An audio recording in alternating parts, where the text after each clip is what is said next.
શ્રીમદ ભગવદ્ ગીતા ગુજરાતી ઉચ્ચારણ ભાગ 2 અધ્યાય 2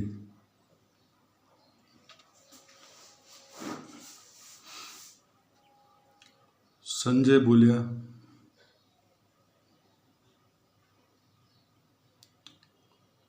આ પ્રમાણે કરુણાથી ઘેરાયેલા તેમજ આંસુ ભરેલા અને વ્યાકુળ નેત્રોના તથા શોક કરતા તે અર્જુનને ભગવાન મધુસૂદને આ વાક્ય કહ્યું. શ્રી ભગવાન બોલ્યા, હે અર્જુન, તારા જેવા શૂરવીરને અસમયે વિષાદ માટે અયોગ્ય એવી રણભૂમિમાં આવો મોહ ક્યાંથી થયો? કારણ કે ન તો આ શ્રેષ્ઠ પુરુષોએ આચરેલો છે, ન તો સ્વર્ગ આપનારો છે કે ન તો યશ આપનારો છે. આથી હે પાર્થ, નપુંસકતાને વશ ન થા, તને એ શોભતી નથી. હે શત્રુઓને તપાવનાર, હૃદયની આ તુચ્છ દુર્બળતાને ત્યજીને યુદ્ધ માટે ઊભો થઈ જા. અર્જુન બોલ્યા, હે મધુસૂદન, રણભૂમિમાં હું બાણોથી કઈ રીતે ભીષ્મ પિતામહ અને દ્રોણાચાર્ય વિરુદ્ધ લડીશ? કેમ કે હે હરિસૂદન, તેઓ બંને પૂજનીય છે. માટે આ મહાનુભાવ ગુરુજનોને નહીં હણીને હું આ લોકમાં ભિક્ષાવૃત્તિ વડે જીવન નિર્વાહ કરવાનું પણ કલ્યાણકારી સમજું છું. કેમ કે ગુરુજનોને હણીને પણ આ લોકમાં લોહીથી ખરડાયેલા અર્થ અને કામરૂપ ભોગોને જ ભોગવીશ.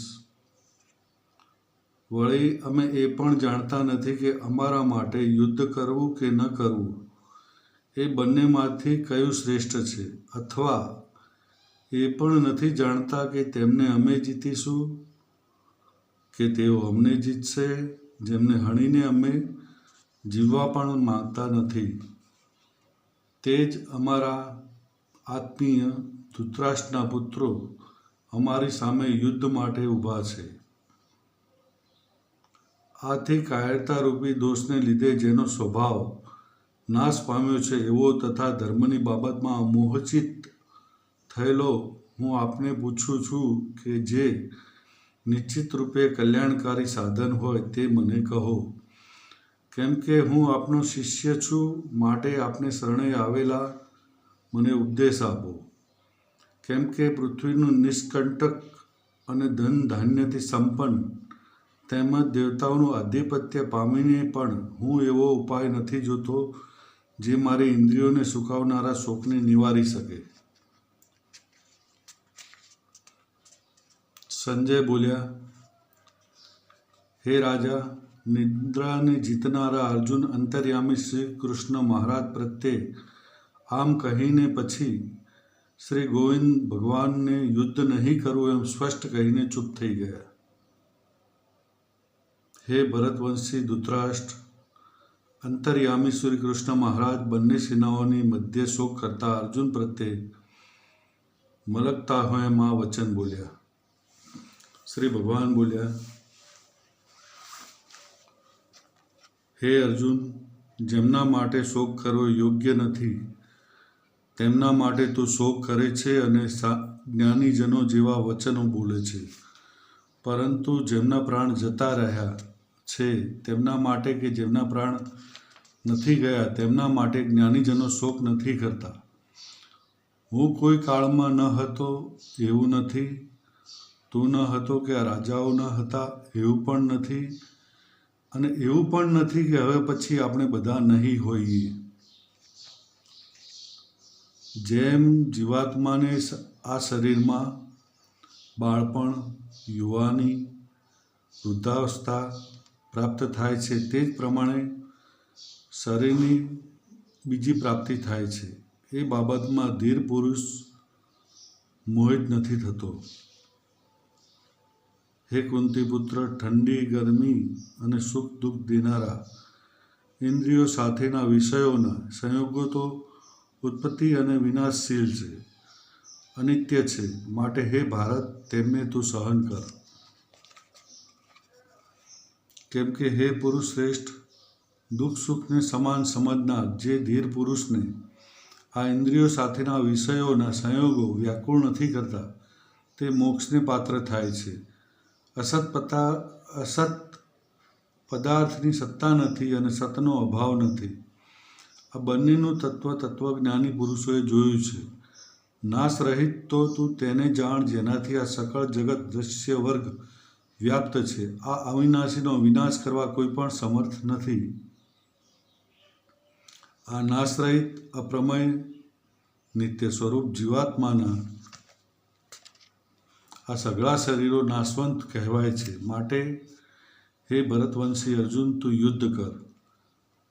જે આ આત્માને હણનાર સમજે છે તથા જે એને હણાયેલ માને છે તે બંને એ જાણતા નથી. કેમ કે આ આત્મા વાસ્તવમાં નથી કોઈને હણતો કે નથી કોઈના દ્વારા હણાતો.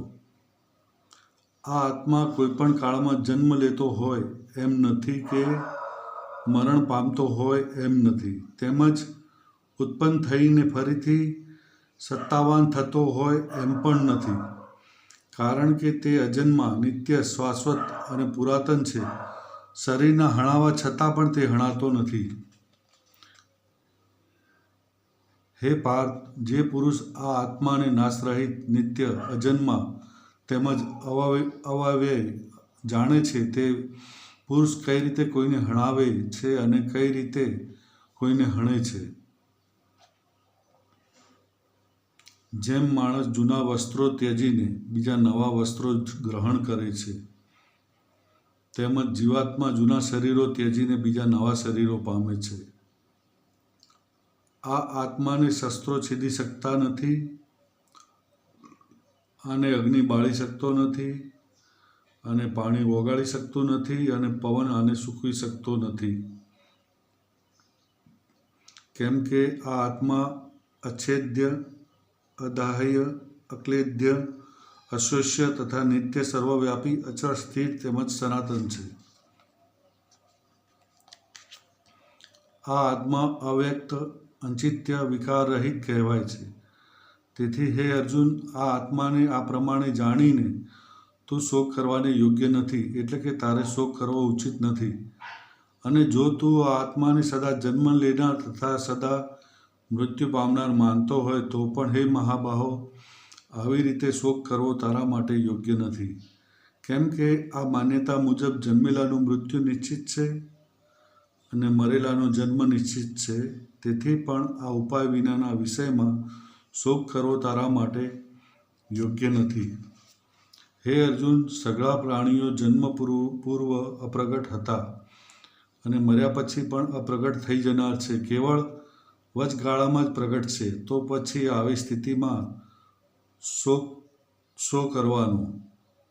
કોઈ એક વિરલ મહાપુરુષ જ આ આત્માને આશ્ચર્યની જેમ જુએ છે, તેમજ બીજો કોઈ મહાપુરુષ જ આત્મતત્વને આશ્ચર્યની જેમ વર્ણવે છે, તથા બીજો કોઈ અધિકારી પુરુષ જ આને આશ્ચર્યની પેટે સાંભળે છે, અને કોઈ તો સાંભળીને પણ આને જાણતો નથી. હે અર્જુન, આ આત્મા સૌના શરીરોમાં હંમેશા અવધ્ય છે. એ કારણે તારે સમસ્ત પ્રાણીઓ માટે શોક કરવો ઉચિત નથી. વળી સ્વધર્મને જોતાં પણ તારે ભય પામવો ન જોઈએ. કેમ કે ક્ષત્રિય માટે ધર્મયુક્ત યુદ્ધથી વધીને બીજું કોઈ કલ્યાણકારી કર્તવ્ય નથી.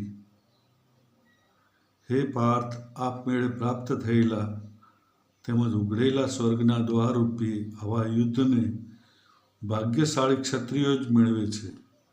આમ છતાં પણ જો તું આ ધર્મયુક્ત યુદ્ધ નહીં કરે તો સ્વધર્મ અને કીર્તિને ગુમાવીને પાપને પામીશ.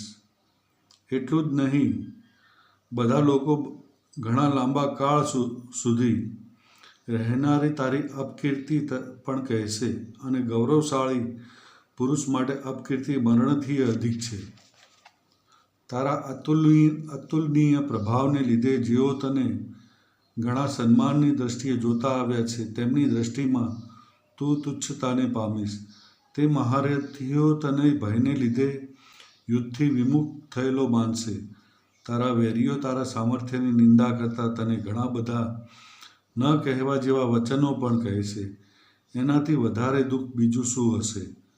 કાં તો તું યુદ્ધમાં હણાઈને સ્વર્ગ પામીશ, અથવા તો સંગ્રામમાં જીતીને ભૂમંડળનું રાજ્ય ભોગવીશ. માટે હે અર્જુન, તું યુદ્ધ માટે નિશ્ચિત કરીને ઊભો થઈ જા. જય પરાજય, લાભ હાનિ અને સુખ દુઃખને સમાન સમજ્યા પછી યુદ્ધ માટે કટિબદ્ધ થઈ જા. આ પ્રમાણે યુદ્ધ કરવાથી તું પાપને પામીશ નહીં. હે પાર્થ, આ બુદ્ધિ તારા માટે જ્ઞાનયોગના વિષયમાં કહેવામાં આવી, અને હવે તું એને કર્મયોગના વિષયમાં સાંભળ. જે બુદ્ધિથી યુક્ત થયેલો તું કર્મોના બંધનને સારી પેઠે ત્યજી દઈશ, એટલે કે કર્મ બંધનમાંથી છૂટી જઈશ. આ કર્મયોગમાં આરંભનો અર્થાત બીજનો નાશ નથી, અને પ્રત્યવાય દોષ અર્થાત અવળા ફળરૂપી દોષ પણ નથી, બલકે આ કર્મયોગ રૂપી ધર્મનું થોડું પણ આચરણ જન્મ મૃત્યુરૂપી મહાન ભયમાંથી ઉગારે છે. હે અર્જુન, આ કર્મયોગમાં નિશ્ચયાત્મિકા બુદ્ધિ એક જ હોય છે, જ્યારે અસ્થિર વિચારના વિવેકહીન સકામ માણસોની બુદ્ધિઓ ખરેખર ઘણા પ્રકારની અને અપાર હોય છે. હે અર્જુન, જેઓ ભોગોમાં તન્મય થયેલા છે, તેઓ કર્મફળના પ્રશંસક વેદ વાક્યોમાં જ પ્રીતિ સેવે છે. જેમની બુદ્ધિમાં એકમાત્ર સ્વર્ગ જ પરમ પ્રાપ્ય વસ્તુ છે, અને જેઓ સ્વર્ગથી ચડિયાતું બીજું કશું જ નથી એમ બોલનારા છે, એવા અવિવેકી માણસો આ પ્રકારની પુષ્પિત એટલે કે માત્ર સાંભળવામાં જ મધુર અને મનોહર વાણી બોલ્યા કરે છે કે જે જન્મરૂપી કર્મફળ દેનારી તેમજ ભોગ અને તથા ઐશ્વર્યની પ્રાપ્તિ અર્થે વિવિધ જાતની ઘણી બધી ક્રિયાઓનું વર્ણન કરનારી છે. તે વાણી દ્વારા જેમનું ચિત્ત હરાયેલું છે, જેઓ ભોગ અને ઐશ્વર્યમાં અત્યંત આસક્ત છે, એવા માણસોની પરમાત્મામાં નિશ્ચયાત્મિકા બુદ્ધિ નથી હોતી. હે અર્જુન, વેદો ઉપર જણાવ્યા અનુસાર ત્રણેય ગુણોના કાર્યરૂપ સઘળા ભોગો તથા એમના સાધનોનું પ્રતિપાદન કરનારા છે. માટે તું એ ભોગો અને એમના સાધનોમાં આસક્તિ રહિત અને હરખ શોક વગેરે દ્વંદ્વોથી રહિત બનીને નિત્ય વસ્તુ પરમાત્મામાં સ્થિત થઈ જા. તેમજ યોગક્ષેમને ન ઈચ્છનારા એટલે કે શરીર નિર્વાહની ચિંતા પણ ન કરનારા તથા સ્વાધીન અંતઃકરણો અર્થાત જીતેન્દ્રિયતા, બધી બાજુથી ભરપૂર જળાશય મળી જતા નાનકડા જળાશયમાં મનુષ્યનું જેટલું પ્રયોજન રહે છે, બ્રહ્મને તત્વથી જાણનાર બ્રાહ્મણનું સઘળા વેદોમાં એટલું જ પ્રયોજન રહે છે.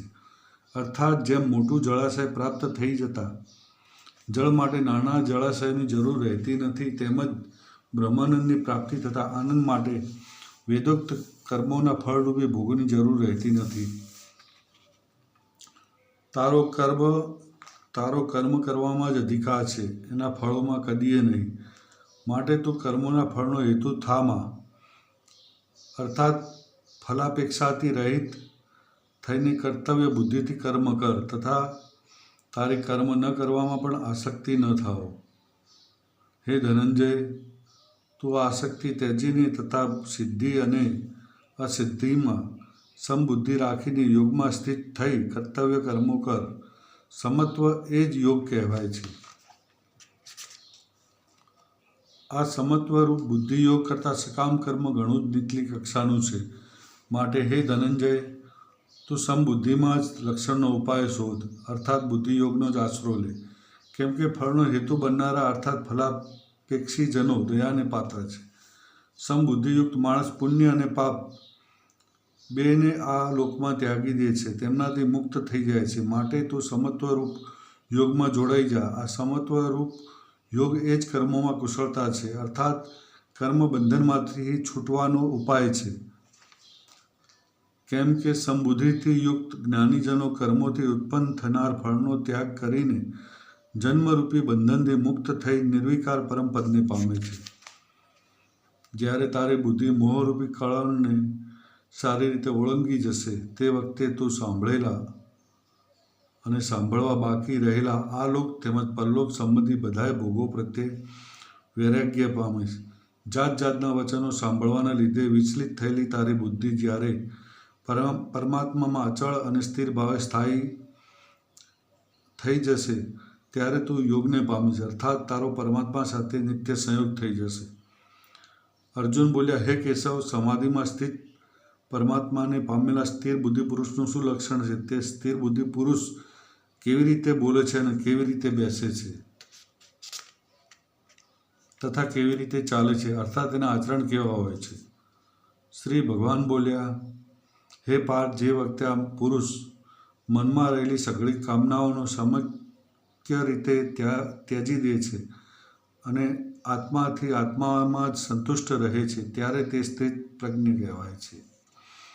દુઃખોની પ્રાપ્તિ થતાં જેના મનમાં ઉદ્રેક નથી થતો, સુખો મળતા જે સંપૂર્ણપણે નિસ્પૃહ હોય છે તથા જેના રાગ, ભય અને ક્રોધ નાશ પામ્યા છે એવો મુનિ સ્થિર બુદ્ધિ કહેવાય છે. જે પુરુષ સર્વત્ર સ્નેહ રહિત થયેલો તે શુભ કે અશુભ વસ્તુ પામીને નથી પ્રસન્ન થતો કે નથી દ્વેષ કરતો તેની બુદ્ધિ સ્થિર છે.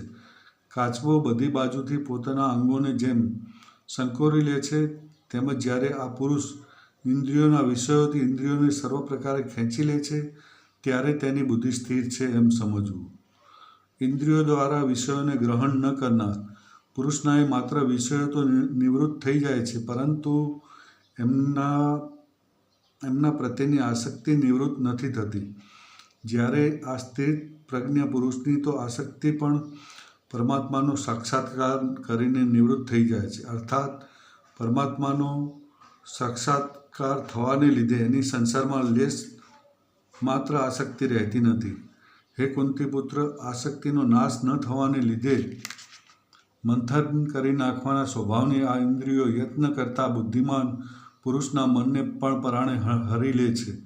માટે સાધક માટે જરૂરી છે કે પોતે સમસ્ત ઇન્દ્રિયોને વશમાં કરી સમાહિત ચિત્ત થયેલો મારા પરાયણ થઈને ધ્યાનમાં બેસે. કેમ કે જે પુરુષની ઇન્દ્રિયો વશમાં હોય છે તેની જ બુદ્ધિ સ્થિર થાય છે. વિષયોનું ચિંતન કરનારા પુરુષને તે વિષયોમાં આસક્તિ જન્મે છે. આસક્તિ તે વિષયોની કામના ઉત્પન્ન થાય છે અને કામનામાં વિઘ્ન આવવાથી ક્રોધ જન્મે છે. ક્રોધથી ઘણી મૂઢતા આવે છે. મૂઢતાથી સ્મૃતિમાં ભ્રમ ઊભો થાય છે. સ્મૃતિમાં ભ્રમ ઊભો થવાથી બુદ્ધિ અર્થાત જ્ઞાન શક્તિનો નાશ થઈ જાય છે અને બુદ્ધિનો નાશ થવાથી એ પુરુષનું પોતાની સ્થિતિથી પતન થાય છે.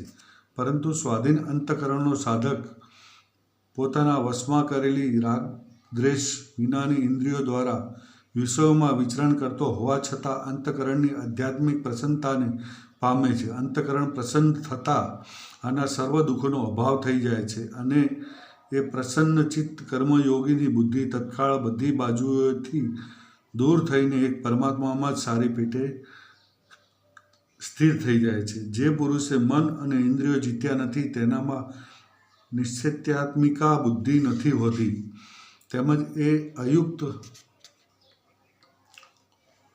અયુક્ત માણસના અંતઃકરણમાં ભાવના પણ નથી હોતી તથા ભાવનાહીન માણસને શાંતિ નથી મળતી અને શાંતિ વિનાના માણસને સુખ ક્યાંથી મળે? કેમ કે જેમ વાયુ જળમાં વહેતી નૌકાને ખેંચી જાય છે તેમજ તે જ પ્રમાણે વિષયોમાં વિચરતી ઇન્દ્રિયોમાંથી જે ઇન્દ્રિયોની સાથે મન રહે છે તે એકલી ઇન્દ્રિય અયુક્ત પુરુષની બુદ્ધિને હરી લે છે. તેથી હે મહાભાવો, જે પુરુષની ઇન્દ્રિયોના વિષયોથી સર્વ પ્રકારે નિગૃહિત કરાયેલી છે એની બુદ્ધિ સ્થિર છે. સમસ્ત પ્રાણીઓ માટે જે રાત્રિ સમાન છે તે નિત્ય જ્ઞાન સ્વરૂપ પરમાનંદની પ્રાપ્તિમાં સ્થિત પ્રજ્ઞ યોગી જાગે છે અને જે નાશવંત સાંસારિક સુખની પ્રાપ્તિમાં સઘળા પ્રાણીઓ જાગે છે પરમાત્માના તત્વને જાણનાર મુનિ માટે તે રાત્રિ સમાન છે. જે પ્રમાણે બધી બાજુથી ભરપૂર અચળ પ્રતિષ્ઠાવાળા સમુદ્રમાં અનેક નદીઓના પાણી તેને વિચલિત કર્યા વિના જ સમાઈ જાય છે તે જ પ્રમાણે સર્વ ભોગો જે સ્થિત પ્રજ્ઞ પુરુષમાં કોઈપણ પ્રકારનો વિકાર ઉત્પન્ન કર્યા વિના જ સમાઈ જાય છે. તે જ પુરુષ પરમ શાંતિને પામે છે, ભોગોને ઈચ્છનારો નહીં. જે પુરુષ સઘળી કામનાઓ છોડીને મમતા વિનાનો, અહંકાર વિનાનો અને સ્પૃહા વિનાનો થઈને વિચરે છે તે જ શાંતિને પામે છે, અર્થાત તે શાંતિને પામેલો છે. હે પાર્થ, આ બ્રહ્મને પામી ચૂકેલા પુરુષની સ્થિતિ છે, અને પામીને યોગી કદી મોહિત નથી થતો અને અંતકાળે પણ આ બ્રાહ્મી સ્થિતિમાં સ્થિત થઈને બ્રહ્માનંદને પામી જાય છે. સાંખ્ય યોગ નામનો બીજો અધ્યાય સમાપ્ત. પ્રથમ અધ્યાય હતો જે હું શરૂઆતમાં નામ લેવાનું ભૂલી ગયો, અર્જુન વિષાદ યોગ. અધ્યાયનું આ બીજું ગુજરાતીમાં ઉચ્ચારણ છે. શબ્દમાં મારામાં ઉચ્ચારણમાં કદાચ કોઈ ભૂલ હોય તો તમે ગીતા પ્રેસ ગોરખપુરના ગુજરાતી અનુવાદમાં વાંચીને સુધારી સમજી લેશો. હું જેમ જેમ ગીતા પઠન કરતો જઈશ એમ જે બી ક્ષતિ ભૂલ થાય છે એ સુધારતો જઈશ. જય શ્રી કૃષ્ણ.